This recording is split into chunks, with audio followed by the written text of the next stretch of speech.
the Chinese, who have been breeding dragons for much longer than in the West, and we find out have a different relationship with their dragons. Wow. Yeah. It's appropriate. For you. And sorry, what was this? I'm looking at. Il fait les choses en grand, Naomi Novik, pour votre présence. And partly that's because the Chinese are able to breed more powerful dragons, that he has powers which can affect the course of the war. It's essentially, imagine, you know, the equivalent of gunpowder guns being brought to the New World, a great warship. That's the power difference. Alors, il s'avère que Téméraire va se révéler extrêmement puissant. Une des raisons pour cela, c'est que donc il vient de l'Est, il vient de Chine, et dans ce monde, les Chinois ont élevé des dragons depuis largement plus longtemps que dans l'Occident. Et d'ailleurs, ils ont une relation différente avec les dragons qu'on découvre au fur et à mesure de la série. Et donc, cela leur a permis d'élever des dragons qui sont bien plus puissants. Et cette puissance va effectivement infléchir le cours de la guerre, mais de la même façon, par exemple, que quand la poudre à canon a été apportée dans le Nouveau Monde, donc quand on a un énorme navire extrêmement puissant. Donc effectivement, il y a un côté arme de Téméraire. Quand on voit le premier volume, donc Téméraire, de votre série, je précise que c'est une série, bien sûr, qu'il faut suivre roman par roman, mais chaque roman est quand même un épisode de cet univers et de cette guerre. Hein. C'est ce qui fait qu'on peut les lire, certes à la suite les uns des autres, mais à chaque fois, on termine sur quelque chose, il s'est produit et on passe à autre chose. Donc vous avez aussi souhaité ça, j'ai l'impression, dans vos romans. C'est à la fois une série, et à la fois un épisode à chaque fois qui se clôt, qui rebondit sur autre chose. Je me trompe? Yes, very much so. I wanted each book to both stand alone as well as form part of the whole. And for me, I sort of feel like I want there to be a sense of completion within each novel, but still, you know, like the war, a war is made up of battles.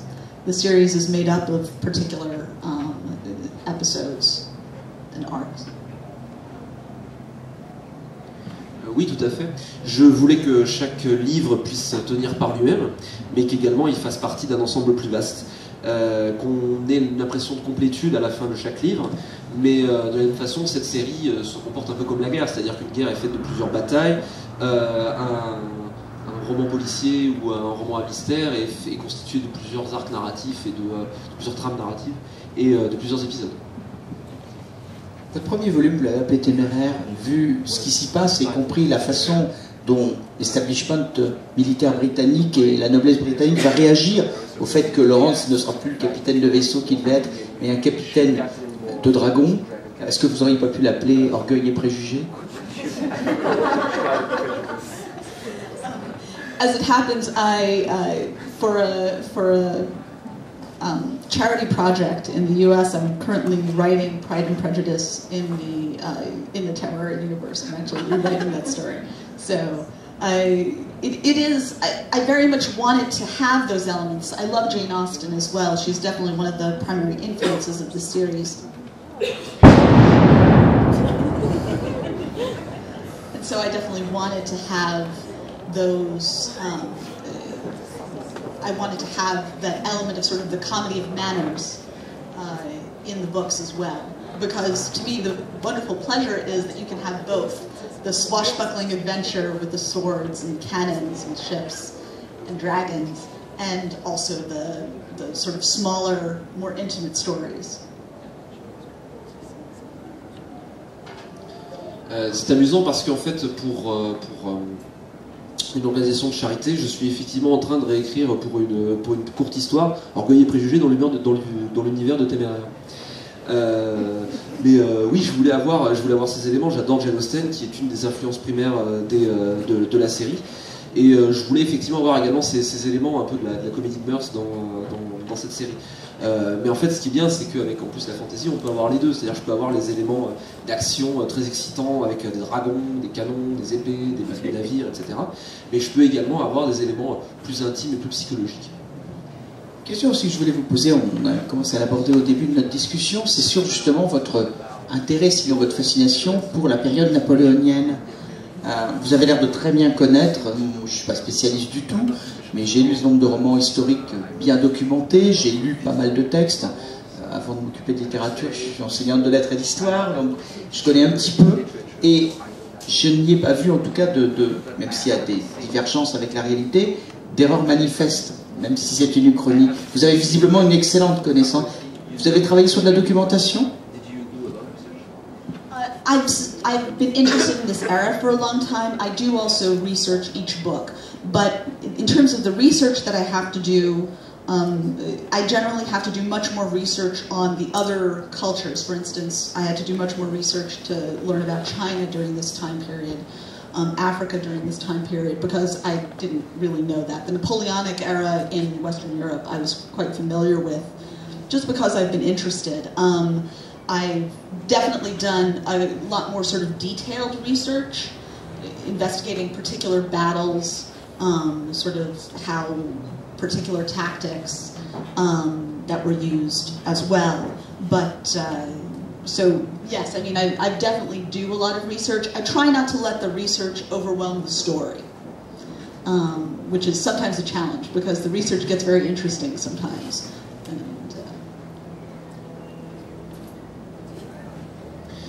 J'ai été cette ère, à cette époque me passionne depuis extrêmement longtemps, et alors c'est vrai que je fais pas mal de recherches pour chaque livre, mais en général surtout le gros de mes recherches concerne les autres cultures. Par exemple, il a fallu que je me documente sur la Chine à cette époque, sur l'Afrique à cette époque, qui étaient des choses que je connaissais extrêmement mal, alors que l'ère napoléonienne en Europe occidentale, j'étais quand même assez familière avec, tout simplement parce que ça m'intéressait. Par contre, en détail, il faut que je fasse des recherches un peu plus focalisées, par exemple sur cette bataille, les tactiques utilisées à cette époque, etc. Mais donc oui, en résumé, je fais pas mal de recherches. J'essaie de faire en sorte que les recherches ne prennent pas le pas sur l'histoire, ce qui est parfois assez difficile parce qu'on découvre des choses extrêmement intéressantes. Justement, on peut peut-être aborder un autre élément qui est frappant dans votre série. On démarre bien sûr par une bataille navale. On découvrira à un moment donné une scène dans un autre roman que le premier où, sans en dire trop, Napoléon apparaîtra, vous fera apparaître Napoléon, il y aura un échange avec certains personnages. Et vous n'allez pas rester limité à l'Angleterre. Chaque roman va nous entraîner dans un autre pays. Vous commencez à y faire allusion. Vous allez en effet nous emmener en Chine, nous allons nous emmener en Afrique. Bref, vous n'avez pas du tout une vision limitée dans votre univers, mais vous allez nous faire visiter. C'est presque de l'exploration. On a l'impression que vous allez en quelque sorte faire de ce que faisait un certain nombre de navigateurs, l'exploration de la découverte. Et que votre lecteur, vous l'emmenez découvrir le monde. Et je rappelle quand même, tout le monde le sait, que vous êtes américaine, et que parfois, les écrivains américains, la société américaine, quand même repliée sur elle-même comme centre du monde. Et vous êtes un écrivain totalement ouvert sur le monde, justement. Cette partie des intellectuels américains qui amènent dans leurs livres cette ouverture sur le monde. Est-ce que c'est ça que vous avez voulu faire? Bien évidemment aussi, nous faire rêver et voyager, je suppose. One of the main things that I wanted to do was to have different parts of the world have different relationships with dragons, different relationships between dragons and people. And I wanted to show that in the first novel, of course, we begin in a fairly familiar environment, one that where dragons have not greatly changed the picture of society, which I think is a good way for the reader to start coming into this universe. And then by traveling from there with a person of this world as our protagonist, Lawrence, through other nations as his experience expands, the reader gets to have their experience expand as well. So that was sort of a strategic goal behind it. Une des choses principales que j'avais envie de faire dans cette série, c'était de visiter des différentes parties du monde pour montrer des différentes relations que les gens auraient envers les dragons et qu'il y aurait entre les dragons et les gens. Donc le premier livre démarre dans un environnement qui nous est relativement familier, où les dragons n'ont pas énormément changé le visage de la société tel que nous le connaissons. Et je pense que c'était une bonne manière pour le lecteur d'entrer dans cet univers. À partir de là, on voyage pas mal en compagnie des protagonistes vers d'autres nations. Et alors, à la mesure que l'expérience des protagonistes se diversifie au contact de ces nouvelles cultures, celle des lecteurs aussi. Et c'était effectivement un élément stratégique, narratif stratégique assez intéressant pour moi. And then after that, that's just something also that makes me happy to see all these different parts of the world, to sort of go into them and to have Lawrence have his mind blown. I don't know if there's a good way to translate that, but by being forced to experience different cultures and different societies as equal to his own, because of the power of dragons, societies that don't have guns in this world can still sort of meet industrialized societies on an equal military footing still at this time. Ce qui me rend heureuse et qui me fait plaisir dans l'écriture également, c'est de voir différentes parties du monde et d'y aller et d'y emmener le lecteur. Et de faire en sorte que les repères de Lawrence soient totalement bouleversés et basculent à chaque fois. De le forcer à rencontrer des cultures différentes, des sociétés différentes, qui peuvent être l'égale de la sienne grâce aux dragons. C'est-à-dire qu'on peut avoir dans ce monde des sociétés qui n'ont pas de canon, qui ne connaissent pas la poudre à canon, et qui peuvent quand même être